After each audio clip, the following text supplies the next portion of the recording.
ചരിത്രങ്ങൾ പോയ കാലത്തിന്റെ അവശേഷിപ്പുകളാണ്. പൈതൃകങ്ങൾ തലമുറകൾ കൈമാറി വന്നവയും. അതൊരു പക്ഷേ ബാല്യത്തിന്റെ കുസൃതി തരങ്ങളിൽ മുത്തശ്ശിയുടെ മുറുക്കിച്ചു വന്ന ചുണ്ടുകൾ നമുക്ക് പകർന്ന കഥകളിലാവാം. അല്ലെങ്കിൽ നിറംകെട്ട ബോർഡിൽ പൊടിച്ചോക്ക് അമർത്തിയെഴുതി അമ്മിണി ടീച്ചർ പഠിപ്പിച്ച ഹിസ്റ്ററിയുടെ അരോചകമായ ക്ലാസ് മുറികളിലാവാം.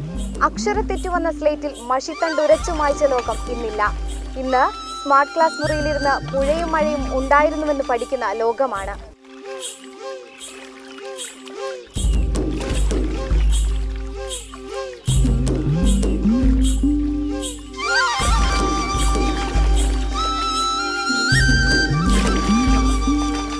ഇവിടെ നിന്ന് പുറകിലേക്ക് നോക്കാൻ എപ്പോഴും തോന്നാറില്ലേ? ഇവിടെ അടയാളങ്ങൾ ചേർത്ത് വെക്കുമ്പോൾ അറിവുകളാകുമെന്ന പ്രതീക്ഷയിൽ സ്വാഗതം അറിവടയാളത്തിന്റെ ഏറ്റവും പുതിയ ഭാഗമാകുവാൻ. ചരിത്രം എവിടെ ആരംഭിക്കുന്നു, എവിടെ അവസാനിക്കുന്നു? കൃത്യമായ തെളിവുകളും അറിവുകളുമില്ലാതെ അവയിലെ മിഥ്യയും ഉണ്മയും തിരിച്ചറിയാൻ വയ്യാത്ത വിധമാണ്. ഇവിടെ നമുക്ക് ചരിത്രങ്ങളെക്കാൾ ഐതിഹ്യങ്ങളാണ്. ഐതിഹ്യങ്ങളും ചരിത്രങ്ങളും ചുറ്റിപ്പിണഞ്ഞു കിടക്കുന്ന മലപ്പുറത്തിന്റെ ചരിത്ര ഭൂമികയിലാണ് ഞാനിപ്പോൾ.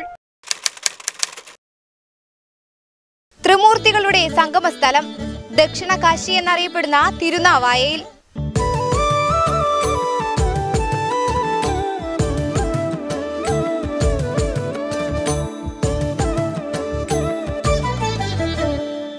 തിരുനാവായ എന്ന പേരിനു പിന്നിൽ കഥകളേറെയാണ്. ചരിത്ര ഗ്രന്ഥങ്ങളിലും ചരിത്രകാരന്മാരും പല വിശദീകരണങ്ങളാണ് പേരിന് നൽകിയിട്ടുള്ളത്. നൂറ്റാണ്ടുകൾക്ക് മുമ്പേ വ്യാപാര തലസ്ഥാനമായി അറിയപ്പെട്ടിരുന്ന തിരുനാവായയിൽ വിദേശികൾ എത്തിയപ്പോൾ അവർ അവരുടെ കാഴ്ചപ്പാടിനനുസരിച്ചായിരുന്നു തിരുനാവായയ്ക്ക് പേര് നൽകിയത്. ബന്ദർ എന്ന് പറഞ്ഞാൽ അറബിയിൽ തുറമുഖം എന്നാണ്. അപ്പോൾ ഇവിടെ കച്ചവടത്തിന് വന്ന അറബികൾ തിരുനാവായയെ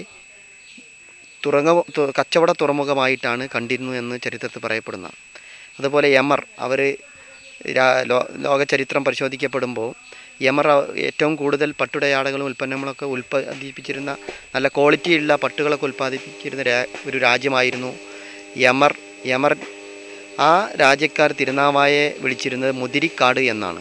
മുതിരിക്കാട് എന്ന് പറഞ്ഞു കഴിഞ്ഞാൽ യമൻ ഭാഷയിൽ വ്യാപാര കേന്ദ്രം എന്നാണ്. കേരളത്തിലെ ഏറ്റവും പഴക്കം ചെന്ന തുറമുഖം എന്ന നിലക്ക് ബ്രഹ്മ തുറമുഖമെന്നും തിരുനാവായയെ അറിയപ്പെടുന്നുണ്ട്. കേരളത്തിലെ തന്നെ പ്രശസ്തമായ ഒരു പ്രദേശമാണ് തിരുനാവായ. ത്രിമൂർത്തി സംഗമം കൊണ്ട് തെക്കൻ കാശി എന്ന പേരിൽ അറിയപ്പെടുന്ന ഈ പ്രദേശം മാമാങ്ക പെരുമ കൊണ്ടും പ്രസിദ്ധമാണ്. AD 800-നും 1000-നും ഇടയിൽ തിരുനാവായ വ്യാപാര തലസ്ഥാനമായിരുന്നു അത്രേ. അന്ന് ചേര പെരുമാക്കന്മാരാണ് ഈ ഭൂപ്രദേശങ്ങൾക്ക് ഉടമയായിരുന്നത്. അവരുടെ ഭരണസിര കേന്ദ്രവുമായിരുന്നു തിരുനാവായ. അന്ന് ചേര പെരുമാക്കന്മാർക്ക് കീഴിലായിരുന്നു നാട്ടുരാജാക്കന്മാരുടെ സ്ഥാനം. ചുരുക്കി പറഞ്ഞാൽ ചിതറിക്കിടന്ന കേരളത്തിന്റെ മുഴുവൻ അധികാരവും ചേര പെരുമാക്കന്മാർക്ക് കീഴിലായിരുന്നു. അക്കാലത്തു തന്നെ തിരുനാവായയിൽ മാമാങ്കോത്സവം ആരംഭിച്ചിരുന്നു എന്നാണ് ചരിത്രകാരന്മാർ പറയുന്നത്. പിന്നീട് ചേര പെരുമാക്കന്മാർ ഇസ്ലാം മതം സ്വീകരിച്ച് മക്കയിലേക്ക് പോകുന്നതിനു മുൻപ് നാട്ടുരാജാക്കന്മാർക്ക് രാജ്യം വീതിച്ചു നൽകി. വെള്ളത്താൽ ചുറ്റപ്പെട്ട പൊന്നാനി പ്രദേശം വെട്ടത്ത് രാജാവിനും കോഴിക്കോട് സാമൂതിരി രാജാവിനും തിരുനാവായയും പാലക്കാടിന്റെ ഒരു അതിർത്തി വരെയും വള്ളുവനാട് കോനാതിരിക്കും നൽകി. ഭരണസിരാ കേന്ദ്രവും വ്യാവസായിക തലസ്ഥാനവുമായിരുന്ന തിരുനാവായയ്ക്കു വേണ്ടി സാമൂതിരി ആവശ്യമുന്നയിച്ചു.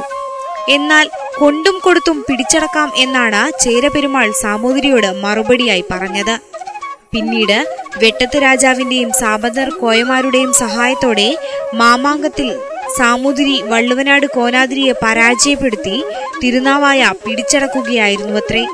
പിന്നീടങ്ങോട്ട് മാമാങ്കോത്സവം ഒരു ദേശത്തിന്റെ ഉത്സവം എന്നതിൽ നിന്ന് മാറി ഒരു രാജ്യത്തിന്റെയും രാജാവിന്റെയും പ്രജകളുടെ ആത്മാർപ്പണത്തിന്റെ ചരിത്രം കൂടിയായി.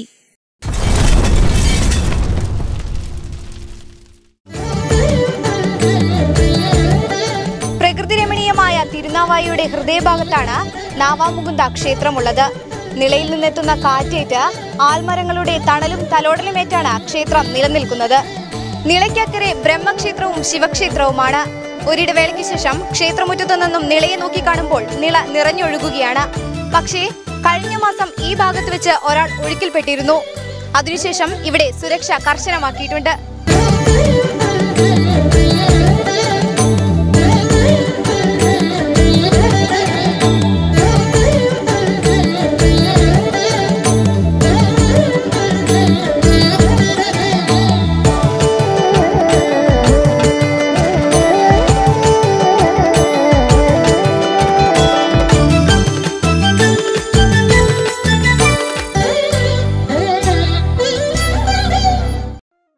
നൂറ്റാണ്ടുകൾക്ക് മുൻപ് നവയോഗികളാൽ പ്രതിഷ്ഠിക്കപ്പെട്ടതാണ് തിരുനാവായയിലെ ത്രിമൂർത്തി ക്ഷേത്രങ്ങൾ. സൃഷ്ടി, സ്ഥിതി, സംഹാരത്തിന്റെ മൂർത്തിഭാവങ്ങൾ. നീളാനദിക്ക് വലതുഭാഗത്ത് നാവാമുകുന്ദ ക്ഷേത്രവും ഇടതുഭാഗത്ത് ബ്രഹ്മക്ഷേത്രവും ശിവക്ഷേത്രവുമാണ് സ്ഥിതി ചെയ്യുന്നത്. ദക്ഷിണേന്ത്യയിലെ ഏക ബ്രഹ്മക്ഷേത്രമാണ് ഇവിടെ സ്ഥിതി ചെയ്യുന്നത്. നാവാമുകുന്ദനെ ദർശിക്കുന്നവർ അക്കരെ ബ്രഹ്മ ശിവക്ഷേത്രങ്ങളും ദർശിക്കണമെന്നാണ് പറയുന്നത്. ക്ഷേത്രത്തെക്കുറിച്ച് പറയുകയാണെങ്കിൽ നവയോഗികളാൽ നൂറ്റാണ്ടുകൾക്ക് മുൻപ് പ്രതിഷ്ഠിക്കപ്പെട്ടു എന്നാണ് പറയുന്നത്. ഇതിൽ 8 പ്രതിഷ്ഠകൾ മുൻപ് നടത്തിയെങ്കിലും 9ാമത്തെ പ്രതിഷ്ഠ മാത്രമാണ് നിലനിന്നത്. നാവാമുകുന്ദന്റെ പ്രതിഷ്ഠയ്ക്കും മറ്റൊരു പ്രത്യേകതയുണ്ട്. നവയോഗികൾ പ്രതിഷ്ഠിച്ച 8 വിഗ്രഹങ്ങളും ഭൂമിയിലേക്ക് താഴ്ന്നുപോയത്രേ. 9ാമത്തെ പ്രതിഷ്ഠയാണ് നിലനിന്നതെന്നാണ് പറയപ്പെടുന്നത്. നാവാമുകുന്ദ ക്ഷേത്രത്തിന് സമീപത്ത് തന്നെ അയ്യപ്പ ക്ഷേത്രവും നിലനിൽക്കുന്നുണ്ട്. ക്ഷേത്രങ്ങളുടെ പരിസരത്ത് തന്നെയാണ് ദേവസ്വം ഓഫീസും പ്രവർത്തിക്കുന്നത്. ഇവിടെ എത്തുന്നവർക്ക് മാമാങ്ക സ്മാരകങ്ങളെക്കുറിച്ചും ക്ഷേത്രാചാരങ്ങളെക്കുറിച്ചും വ്യക്തമായ ധാരണകൾ നൽകുന്ന സൂചനാ ബോർഡുകളും ദേവസ്വം സ്ഥാപിച്ചിട്ടുണ്ട്.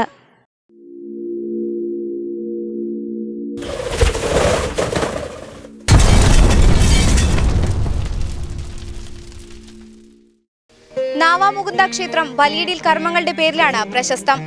മഹർഷി ജമദഗ്നനെ കാർത്തവീര്യാർജുനൻ കൊലപ്പെടുത്തി.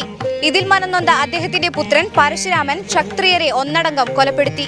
എന്നിട്ടും ജമദഗ്ന മഹർഷിയുടെ ആത്മാവിന് മോക്ഷം ലഭിച്ചില്ല. ഒടുവിൽ തിരുനാവായയിലെത്തി ശേഷക്രിയകൾ ചെയ്തതിനു ശേഷമാണ് അദ്ദേഹത്തിന്റെ ആത്മാവിന് മോക്ഷം ലഭിച്ചതെന്നാണ് ചരിത്രം. അന്നു മുതലാണ് നാവാമുകുന്ദന്റെ മണ്ണിൽ ബലിയിടൽ ആരംഭിച്ചത്. ബ്രഹ്മണോയേ പിതൃവംശജാതാ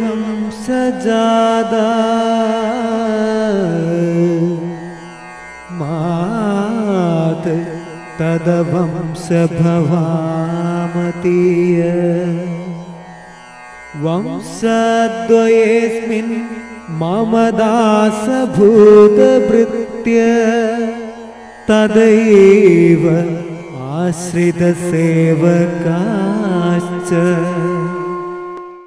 തിരുനാവായ ബലിതർപ്പണത്തിന്റെ പേരിൽ കൂടി പ്രശസ്തമാണ്.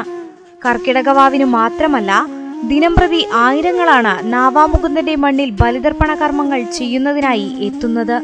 ക്ഷത്രിയനായ കാർത്തവീര്യാർജുനനാൽ വധിക്കപ്പെട്ട ജമദഗ്ന മഹർഷിയുടെ ആത്മാവിന്റെ മോക്ഷപ്രാപ്തിക്കായി അദ്ദേഹത്തിന്റെ പുത്രനായ പരശുരാമൻ തിരുനാവായയിലെത്തി ബലിയിട്ടുവെന്നും അതിനുശേഷം ജമദഗ്ന മഹർഷിയുടെ ആത്മാവിന് മോക്ഷം ലഭിച്ചു എന്നാണ് പുരാണം.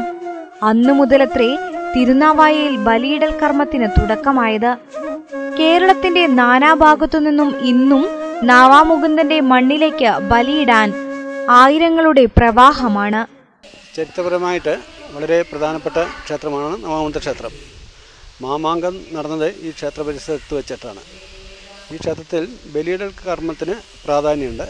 പരശുരാമൻ ക്ഷത്രിയ നിഗ്രഹം കഴിഞ്ഞ് പിതൃക്കൾക്ക് മോക്ഷം കിട്ടാൻ വേണ്ടി ഈ ത്രിമൂർത്തി സംഗമസ്ഥാനത്ത് വെച്ചിട്ട് ബലി കർമ്മങ്ങൾ നടത്തി എന്നതാണ് ഇവിടെ ബലിതർപ്പണത്തിന് പ്രധാനം വരാനുള്ള കാരണം.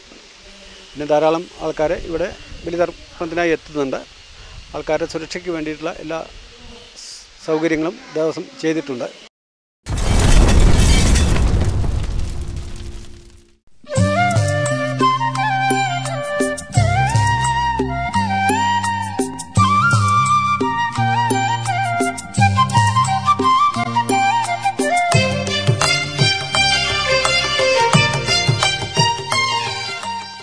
ഇതാണ് പഴുക്ക മണ്ഡപം.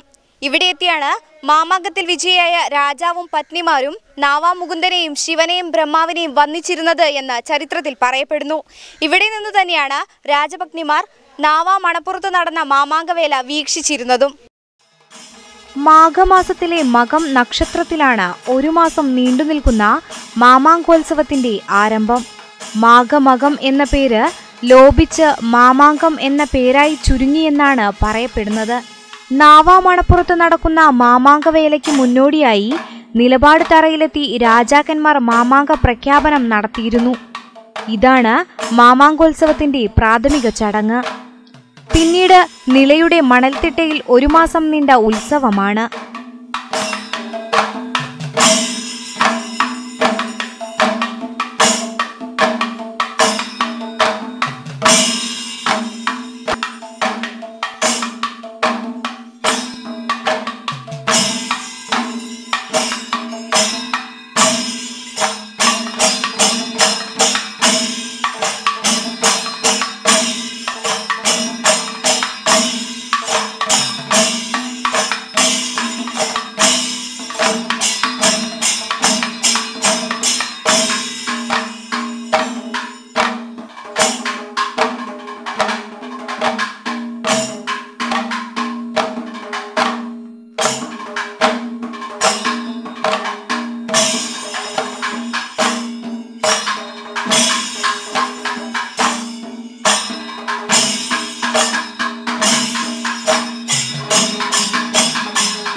മാമാങ്കവുമായി ബന്ധപ്പെട്ട ചരിത്ര സ്മാരകങ്ങൾ നിരവധിയുണ്ട്.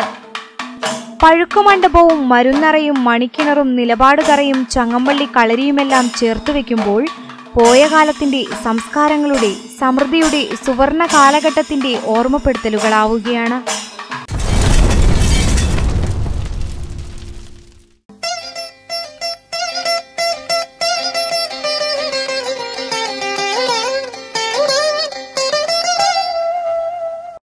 ഗാന്ധി സ്മാരകത്തിന്റെ ചരിത്രം പറയുകയാണെങ്കിൽ 1948 ഫെബ്രുവരി 12 മഹാത്മാഗാന്ധിയുടെ ചിതാഭസ്മം അന്നത്തെ AICC പ്രസിഡന്റ് സുജേത കൃപലാനിയിൽ നിന്നും കേരള ഗാന്ധി K. കേളപ്പൻ ഏറ്റുവാങ്ങി നിളയിൽ നിമജ്ജനം ചെയ്തു. അതിന് 1 വർഷത്തിനു ശേഷം നിർമ്മിച്ചതാണ് ഗാന്ധി മണ്ഡപം. തിരുനാവായ ക്ഷേത്രത്തിലേക്ക് തിരിയുന്നിടത്ത് ഗാന്ധി സ്മൃതി മണ്ഡപം സ്ഥിതി ചെയ്യുന്നുണ്ട്. ഈ ഗാന്ധി മണ്ഡപത്തിന് പിറകിലും ഒരു ചരിത്രമുണ്ട്. അത് സ്വാതന്ത്ര്യ സമര ചരിത്രവുമായി ചേർത്ത് വായിക്കാവുന്ന ഒന്നാണ്. 1948 ഫെബ്രുവരി 12 മഹാത്മാഗാന്ധിയുടെ ചിതാഭസ്മം നിളയിൽ നിമജ്ജനം ചെയ്തു. കേരള ഗാന്ധി K. കേളപ്പനാണ് അന്നത്തെ AICC ജനറൽ സെക്രട്ടറിയായിരുന്ന സുജേത കൃപലാനിയിൽ നിന്നും ഏറ്റുവാങ്ങി നിമജ്ജനം ചെയ്തത്. ആ ചരിത്ര നിമിഷത്തിന്റെ ഓർമ്മ പുതുക്കലായാണ് ഗാന്ധി മണ്ഡപം നിർമ്മിച്ചത്. അന്നു മുതൽ പിന്നീടുള്ള എല്ലാ ഫെബ്രുവരി 12 നിള നദിക്കരയിൽ സർവോദയമേള സംഘടിപ്പിച്ചു വരുന്നു. രാജ്യത്തെ എല്ലാ ഭാഗങ്ങളിലുമുള്ള ഗാന്ധിയന്മാർ മേളയിൽ ഒത്തുകൂടും. ജാതിമത രാഷ്ട്രീയ വർഗഭേദമില്ലാതെ മതമൈത്രിയുടെ സന്ദേശമുയർത്തുന്ന ആ ഒത്തുചേരലിന് ഇപ്പോൾ 66 വർഷത്തെ പ്രായമുണ്ട്. ഈ ചരിത്ര സംഭവത്തിനും സാക്ഷി നിള തന്നെ.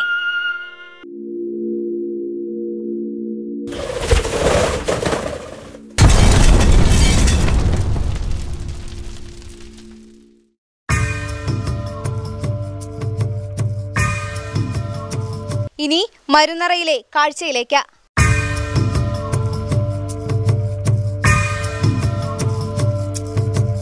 തിരുനാവായ മറ്റൊരു കാര്യത്തിൽ കൂടി പ്രശസ്തമാണ്.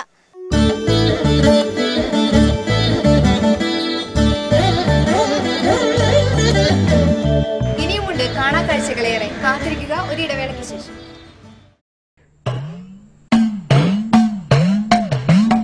വന്ദേ നീളാനദി ജീവപ്രവാഹമേ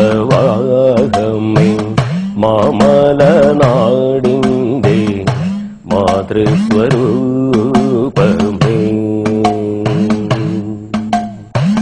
വന്ദേ നീളാനദി ജീവപ്രവാഹമേ മാമലനാടിന്റെ മാതൃസ്വരൂപമേ.